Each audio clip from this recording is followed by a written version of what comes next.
선거 문제입니다. 다음 표는 갑국의 T대에서의 의회의원 선거 결과라고 하네요. 그래서 보면 선거구가 1부터 10까지 10개의 선거구가 있고 소선거구제를 적용한다고 해요. 소선거구제라는 건 한 선거구에서 당선자 수가 한 명씩 나오는 선거구제라는 거죠. 그러면 선거구가 10개인데 소선거구제이니까 지금 선거구마다 국회의원이 몇 명씩 선출돼요? 한 명씩. 그러면 총 국회의원의 정수는 10명이라는 걸 알 수가 있죠. 그런데 T 플러스 1대에서 선거에서는 비례대표제를 도입하면서 의원 정수를 40% 늘리기로 했대요. 그러면은 T대에서는 10명이었는데 T 더하기 1에서는 국회의원의 숫자가 14명이 된다는 얘기죠. 그리고 지역구 의원 선거는 기존 선거구를 1과 2, 3과 4, 5, 6, 7, 8, 9, 10으로 통합해서 5개로 축소시킬 거래요. 그럼 지금 10개의 선거구를 5개, 3, 4, 5로 나눠서 다시 이거를 각 선거구별 한 명씩 단순다수 대표제, 또 소선거구제를 한다는 얘기네요. 그러면 원래 T대에서는 지역구 의원만 10명이었는데 T 더하기 1대에서는 지역구는 5명으로 하고 국회의원의 정수는 14명으로 한다고 했으니까 비례대표 의원을 14에서 5를 뺀 9명을 뽑겠다는 얘기를 하는 거죠. 그래서 비례대표는 어떻게 할 거냐면 정당 투표에 따른 정당 득표율을 곱해서 산출된 수에 정수만큼 배분하고 잔여 의석은 소수점 이하의 수가 큰 순서대로 각 정당에 배분하겠대요. 그러면 A, B, C, D당이 이렇게 정당 득표율을 보인다고 했을 때 비례대표의 숫자는 총 9명이죠. 그러면은 9 곱하기 100분의 28을 해서 이제 비례대표 의원을 배분해 주겠다는 거죠. 그러면은 98에 72, 92, 18이라서 2.52명이네요. A당은. 그 다음에 B당은 9 곱하기 33이니까 17, 17에서 30, 3.07명. C당은 다시 9 곱하기 23을 하면은 2.07명. 그 다음에 D당의 경우에는 1.44명이 되겠네요. 그러면 먼저 정수만큼 배분한다고 했으니까 A당은 2명, B당은 3명, C당은 2명, D당은 1명을 받겠죠? 그 다음에 이걸 다 더해보면은 5, 7, 8, 8명이라서 비례대표를 9명 뽑겠다고 했는데 8명이니까 비례대표 1명을 누군가 정당에서 가져가야 되죠? 그럼 소수점 이하의 숫자가 제일 큰 정당이 A당이네요. 그래서 A당은 비례대표 의원의 수가 2가 아니고 3명이 되는 거죠.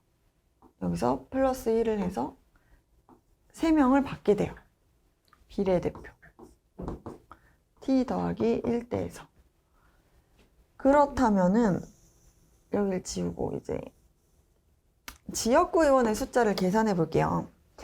T대에서의 A당의 지역구 의원의 숫자는 이 선거구별로 자기가 제일 많이 득표한 것만 표시를 하면 되죠. 1선거구에서는 D가 받아가요. 2선거구는 B, 3은 B, 4는 다시 D, 5는 C, 6선거구에서는 B, 7에서는 A가 받고 8에서는 다시 C가 받고 9에서는 D가 받고 제 10선거구에서는 A가 받네요. 그러면은 원래 T대에서의 지역구 의원의 숫자는 A당은 2명이라는 걸 알 수가 있죠. B당은 3명이에요. C당은 2명. D당은 하나, 둘, 셋, 3명이네요. 그런데 T 플러스 1대에서의 지역구 의원의 숫자는 이제 이거를 묶어가지고 계산을 한다고 했잖아요. 그러면 묶어서 계산을 하면은 누가 이기냐는 거죠. 그러면 A, B를 A에는 묶었을 때 400이 되고 여기는 600, 여기는 450, 여기는 550이 되니까 이걸 묶으면 B 혼자서만 가져가죠. 얘가 하나 가져가고 이 3, 4를 묶었을 때는 이 D당이 가져가겠네요. 700이라서. 그 다음에 5, 6을 묶으면 누가 가져가죠? 여긴 500, 650, 600이니까 B당이 가져가고. 7선거구에서는 예, A당이 가져가네요. 그 다음에 마지막 90을 묶었을 때는 여기도 A당이 가장 많이 가져가네요. 아, 그러면 T 더하기 1대에서의 지역구 숫자는 A당은 2명, B당 2명, C당은 1명도 못 가져가고 D당 1명 이렇게 되네요.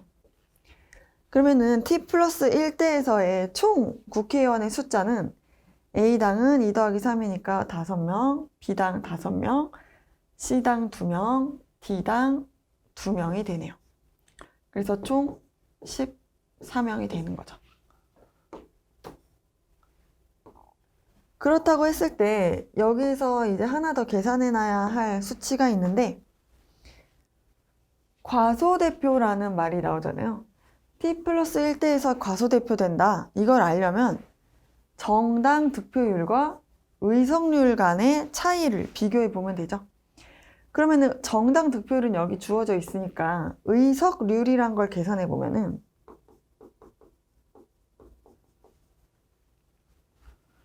지금 14명 중에 A당이 5자리를 가지고 있잖아요. 그러면 이게 몇 %인지를 계산해 보면 돼요. 14를 하면은 32. 그러면 대략 의석률은 여기서 소수점 세 자릿수에서 반올림 한다고 했을 때 A당의 경우에는 36% 정도가 나와요. 그럼 B당도 5명이니까 36% 정도겠죠. 그러면 C당과 D당은 2명씩이니까 14로 나누면 그러면 대략 C당과 D당은 14% 정도가 나와요. 그래서 의석률까지 이렇게 계산을 해놨다고 하면은 이제 이 5가지 문장에서 옳고 그름을 가릴 수가 있겠죠. 그래서 먼저 1번부터 풀어보면 T대에서 과반 의석을 차지하는 정당이 나타난다. T대에서의 국회의원의 총수자는 10명이었죠. 그러면 과반이라면 5명이면 그냥 반이죠. 과반은 반을 넘었다는 거예요. 그러면 5명보다 0.1명이라도 많아야 되는데 T대에서 5명은커녕 지금 4명을 가진 애도 없죠. 6명이 돼야 되는데 그래서 과반 의석을 차지하는 정당은 없죠. 그 다음에 두 번째를 볼게요. T 플러스 1대에서 C당은 B당과 달리 과소대표된다. 그러면은 C당과 B당이 각각 과소대표되는지 과대대표되는지 정당 득표율과 의석률 간의 차를 보면 되죠. 그러면 B당은 국민의 지지는 33%를 받았는데 국민을 몇 % 대표하고 있어요? 36% 대표하고 있죠. 그러면은 지지율보다 국회의원을 더 많이 가지고 있는 거잖아요. 그러면 이때를 얘를 과대대표된다라고 하죠.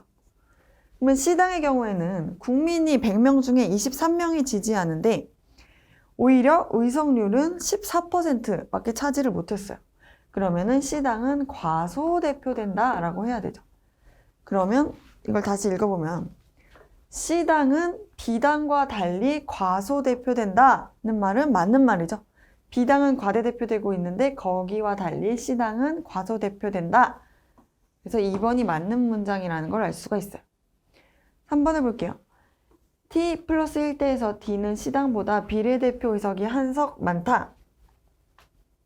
C는 비례대표 의석이 아까 2자리였고 D는 1자리였죠. 그럼 오히려 C가 D보다 1석 많다라고 해야 되죠. 반대로 써있네요. 4번. T 대비에 T 플러스 1대에서 A당은 C당과 달리 불리해진다. 전체 의석률을 보면 되죠. A당은 10명 중에 2명을 가지고 있으니까 의석률이 20%였단 말이에요. 그런데 T 플러스 1대에서는 36%가 됐죠. 그러면은 의석률을 더 많이 가지고 있어요. 의석률은 더 많은 게 좋은 거죠. 그러면 A당은 T 플러스 1대에서 A당이 불리해진다고 하는 건 일단 틀렸죠. A당은 불리해지지 않아요. C당의 경우를 보면은 T대에서 2명, 10명 중에 2명이니까 20%였죠. 그런데 의석률은 t 플러스 1대에서 14%로 더 줄어들어요. 그러면 C당이 불리해지는 거죠. C당이 불리해지고 A당은 유리해진다 라고 써 있어야 되는데 반대로 써 있네요. 5번을 볼게요. T대의 지역구 선거구제는 T 플러스 1대보다 사표가 더 많이 발생한다. T대와 T 플러스 1대는 지역구는 모두 소선거구제로 동일하죠. 그러면은 둘 다 같은 소선거구제이기 때문에 어느 대에서 더 사표가 더 많이 발생한다 라고 보기 어려운 상황이죠. 그래서 5번도 틀렸어요. 그래서 이 문제의 정답은 2번이 되겠습니다.